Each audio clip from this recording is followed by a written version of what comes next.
আন্তর্জাতিক শ্রমিক দিবসের একদিন আগে অবৈধ অভিবাসীদের সুখবর দিল মালয়েশিয়ার ইমিগ্রেশন বিভাগ। বিচারের মুখোমুখি হওয়া ছাড়াই স্বেচ্ছায় নিজ দেশে ফিরে যাওয়ার চলমান সাধারণ ক্ষমার মেয়াদ আরও 1 বছর বাড়ানোর কথা জানিয়েছে বিভাগটি, যা 1 মে থেকে পুনরায় শুরু হয়ে চলবে আগামী বছরের মে পর্যন্ত। বৃহস্পতিবার প্রকাশিত গণবিজ্ঞপ্তিতে বলা হয়, কর্মসূচির ইতিবাচক ফলাফলের কারণেই এই সিদ্ধান্ত নেওয়া হয়েছে। এর মাধ্যমে বিপুল সংখ্যক অবৈধ অভিবাসী স্বেচ্ছায় নিজ দেশে ফিরে যাওয়ার সুযোগ নিয়েছেন।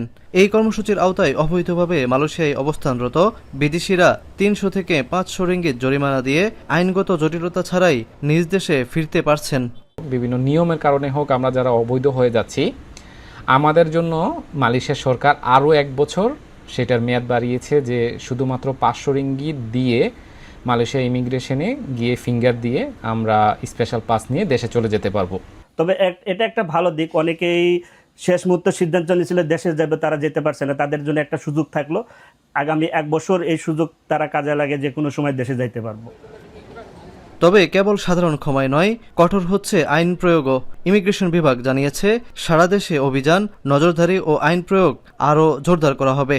অবৈধ অভিবাসীদের পাশাপাশি তাদের আশ্রয় দেয়া নিয়োগকর্তাদের বিরুদ্ধেও নেওয়া হবে কঠোর ব্যবস্থা। শাহরিয়ার তারেক, এখন, মালয়েশিয়া।